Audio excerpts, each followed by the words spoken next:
আসসালামু আলাইকুম, কেমন আছেন প্রিয় বন্ধুগণ? আজ আমি আপনাদেরকে দেখাবো মুরগির মাংস ঝুরঝুরা ভাজি করে কি করে। এগুলা আমি এমনভাবে রান্নাটা করব বাচ্চারাও খেতে পারবে, বয়স্ক মানুষও খেতে পারবে। কারণ আজকে আমি মুরগির মাংসগুলা কাঁচা মাংসটা ভালো করে ধুয়ে নিয়েছি। ধোয়ার পরে লবণ হলুদ দিয়ে একটু পানি বসিয়ে দিছি, ওর ভিতর মাংসগুলো এখন আমি উল্টে উল্টে সিদ্ধ করে নেব।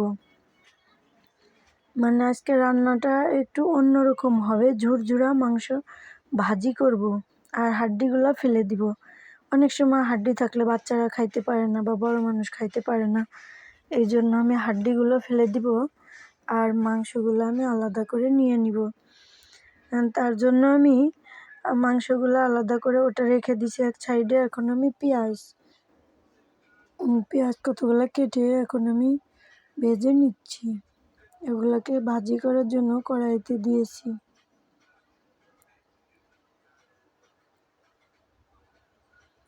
এখন আমি আদা রসুন দিব। পেঁয়াজ একটু ভাজা ভাজা হয়ে গেলে আদা রসুন দিয়ে দিব। এটা হচ্ছে আদা বাটা,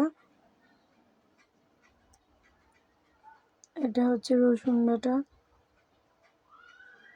এখন আমি কাঁচা মশলাগুলো দিয়ে ভালো করে কষিয়ে নিব।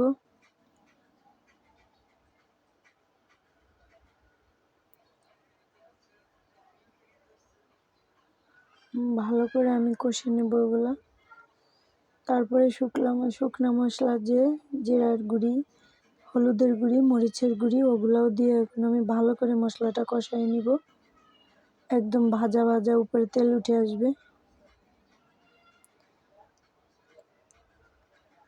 তার আগে আমি একটা টমেটো কেটে নিয়েছিলাম, ছোট ছোট কিমা করে নিয়েছিলাম, ওটা দিয়ে দিলাম, কালারটা সুন্দর আসবে তার জন্য।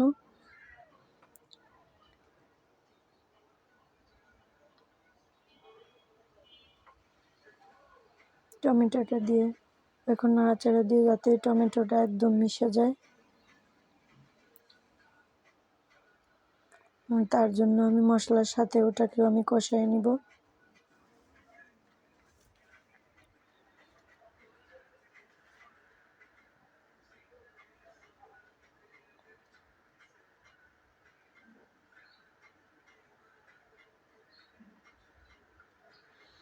তারপরে আমি মাংসগুলাকে একটা কাঠিন বোর্ডে নিয়ে নিয়েছি। সিদ্ধ করা মাংসগুলা হাড্ডি আমি বেছে বেছে ফেলে দিছি, আর বড় একটা চাকু দিয়ে আমি কাঠিন বোর্ডে রেখে এগুলাকে কুচু কুচু করে কিমা কিমা করে নিয়েছি।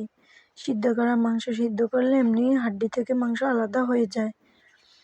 তারপরে চাকু দিয়ে আমি মাংসগুলাকে হালকা থেতলে নিয়েছি।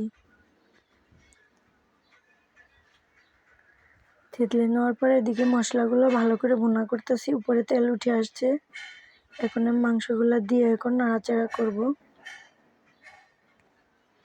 মিশিয়ে নিব যাতে করে মশলা সাথে মাংসগুলোকে আমি ভাজা ভাজা করব অনেক সময় নিয়ে, ধৈর্য সহকারে ভাজবো। তাহলে অনেক সময় দেখা যায় মুরগির মাংসর ভিতরে মশলা ঢুকে না, মুরগির মাংসর ভিতরে লাল লাল রক্ত দেখা যায়। তো এভাবে যদি সবাই মুরগির মাংস ভাজি করে খাই তাহলে রুটি দিয়ে, এগুলোর জন্য আমি বিকেলে নান রুটি বানাবো। তার জন্য আমি ময়দা খামির করে রেখেছি, এটা ইফতারের পরে খাওয়ার জন্য আমি রান্নাটা করলাম। মাংস এভাবে করে রান্না করে খেয়ে দেখেন। যেভাবে রান্না করেন মানুষে খেয়ে ফেলে, কারণ ক্ষুধা থাকে তাই খেয়ে ফেলে, কিন্তু রান্নার কতগুলা প্রসেস আছে। যে এই যে দেখেন আমি যে রান্নাটা করছি, রান্নাটা বাচ্চারাও খেতে পারবে কারণ এতে কোনো হাড্ডি নাই, বড়রাও খেতে পারবে। রুটি দিয়ে, এগুলা নান রুটি দিয়ে একটু একটু করে নিয়ে তারপরে খেলে অনেক মজা লাগবে, কোনো কাটা লাগবে না। এরপরে আমি কতগুলো ধনেপাতা কেটেছিলাম ওগুলাও দিয়েছি, শুকনো মশলা, শুকনো জিরার গুঁড়া, তারপরে ধনের গুঁড়া, তারপরে গরম মশলার গুঁড়া করা, ওগুলাও নামানোর আগে আমি দিয়েছি, যাতে করে ওগুলো তো ভাজা ভাজা ব্লেন্ড করে রেখেছি। আর কাঁচা মশলা